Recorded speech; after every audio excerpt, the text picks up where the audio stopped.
Thanks, Chair. Can I start by saying I was in Brussels on Tuesday for an EMU conference and spoke to various officials and members of the European Parliament, and they were all very, very positive about the Department of Finance officials, and I imagine about the people in the room here. Certainly, people are speaking of all of you in very high regard in Strasbourg, in Brussels, both at the political level and at the bureaucratic level. So I don't know what you've done, but you've obviously done a good job and have earned a lot of respect in Europe. So I just like to pass that back and say congratulations. I imagine you've all been working very hard for the last while. And actually, it's great to see all your names for once, rather than just Minister Noonan and flanked by various officials. So thank you for your time, for your preparation as well, Mr. Carrigan, and for your statement earlier today. I have a variety of questions covering various areas, so I'll just jump in, and Sherry, just tell me when I'm out of time. On the European semester, we have to submit, and every member state has to submit a budget in October. Can I ask, is that a draft budget that has to be submitted? And does it have to essentially come in line with the SPU? Or what would happen if, after the SPU was submitted in April, if the budget came in with some pretty serious changes in it?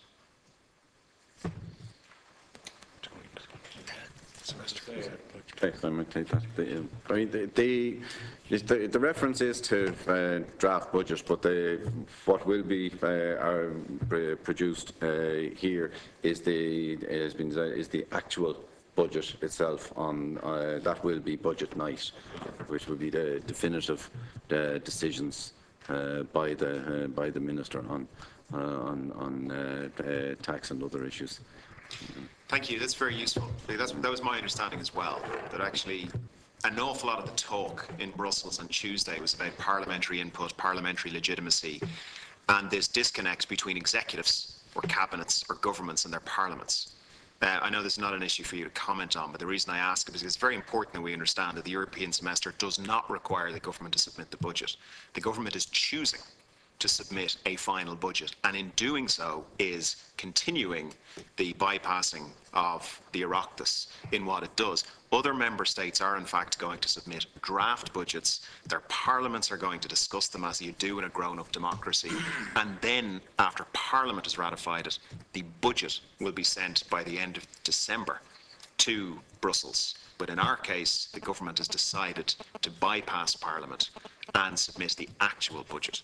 I just think it's something we need to keep in mind. I think it's an awful pity. What happens if the budget is very different to the SPU?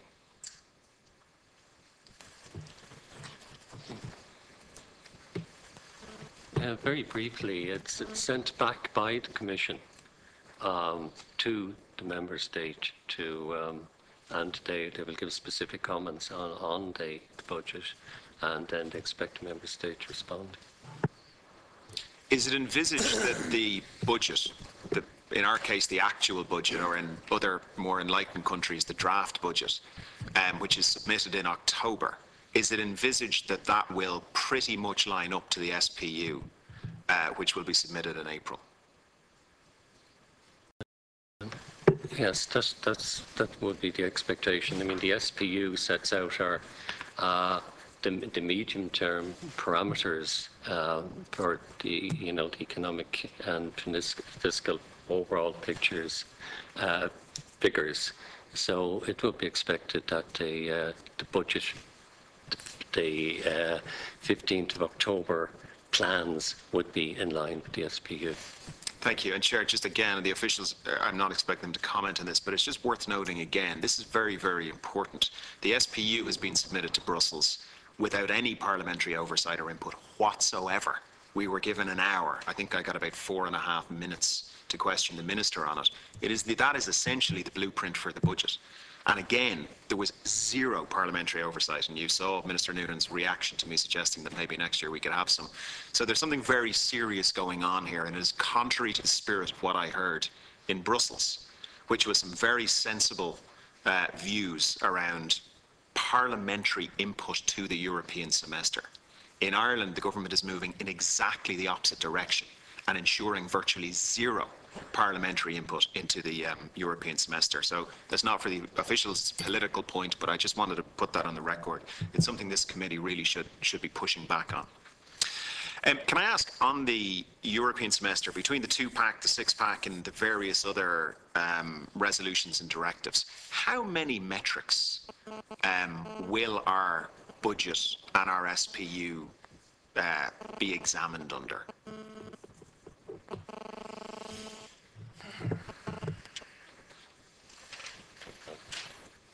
Bit of an unfair question. Let me ask a slightly fairer question then. Is it in and around 10 macro, micro indicators, or are we in the sort of 40 to 50 range? Well, all I know is about the macroeconomic imbalance procedure.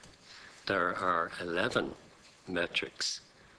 That's not a budgetary process, although the EU semester, as you know, does.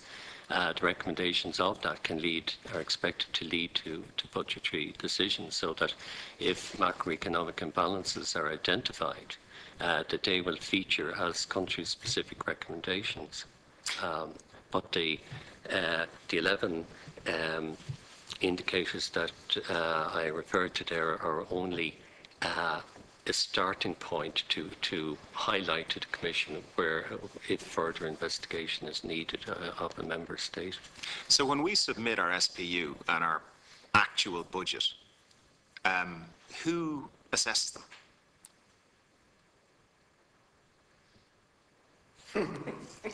Well, it's the officials in the Commission who, the country desk of in the Commission. And who are they?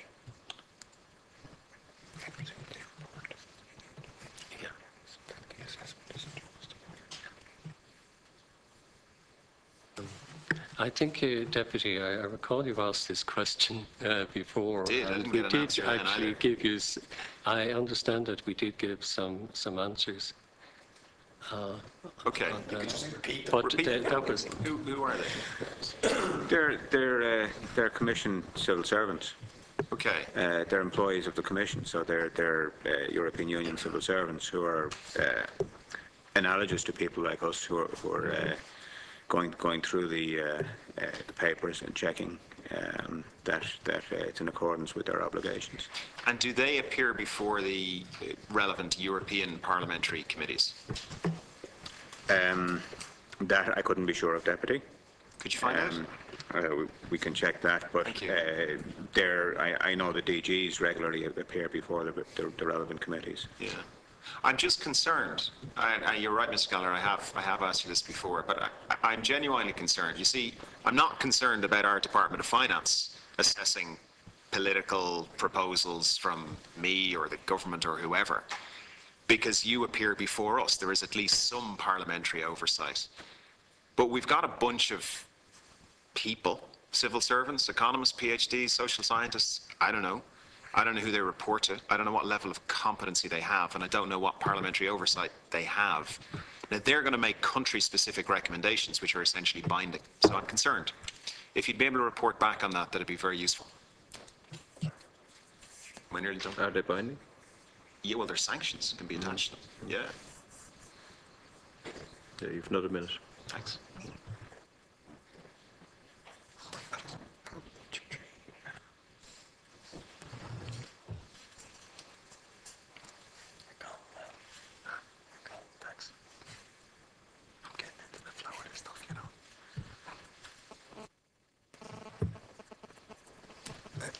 We can possibly come back to you, Deputy, on that. The particular official, there is an accountability arrangement, but we just need to look at the detail in relation Thank to you, Mr. Carter. the reporting process for I know that the European Commission assessment feeds into a further high-level oversight, but we just need to check that for you.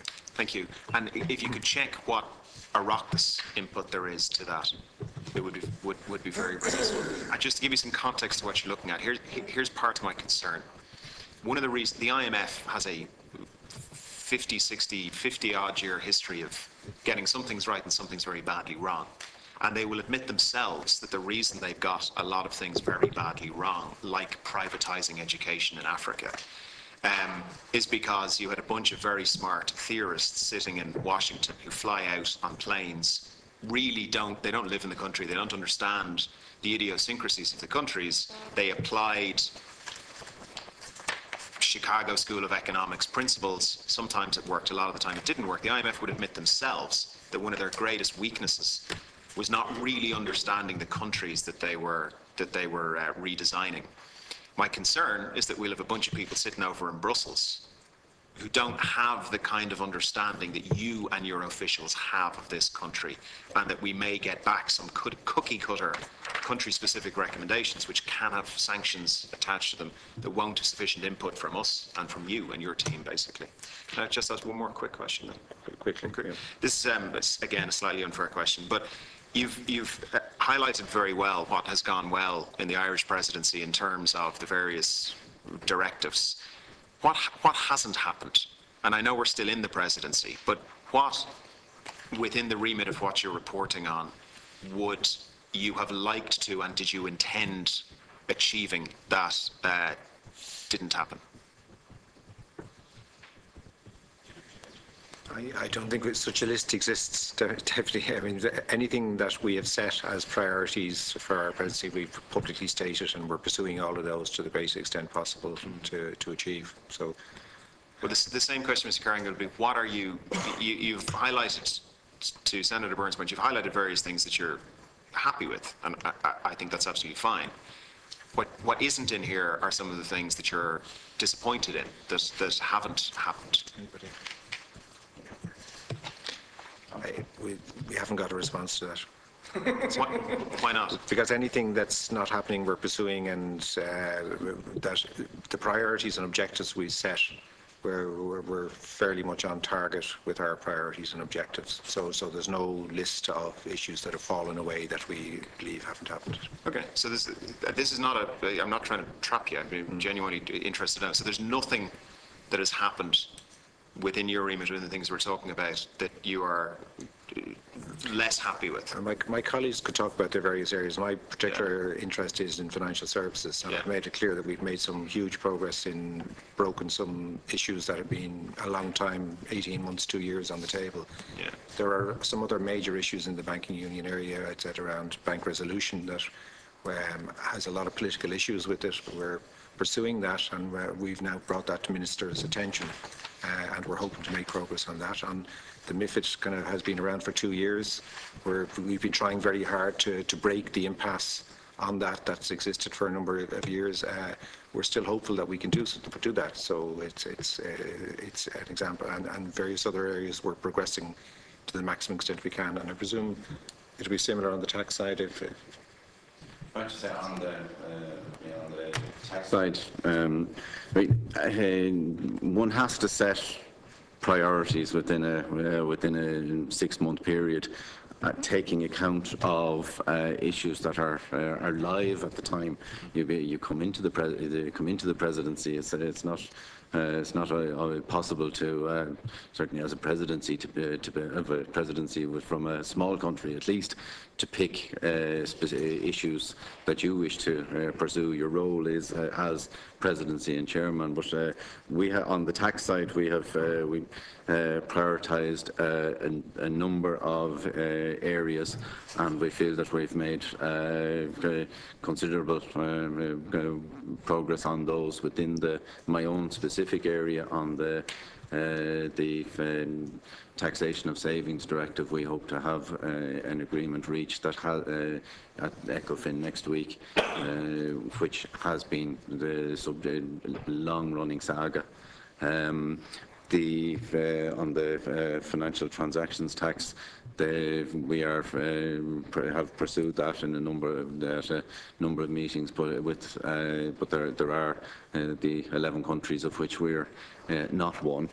On the indirect tax area, there've been a number of dossiers, particularly on the VAT area, which we are satisfied that we've made. We had objectives, and we feel that we've another month to go, and feel that we've made considerable I progress. think you've made considerable progress too. And as I said, I think you're to be congratulated, and it has been recognised at a European level, the work you've done.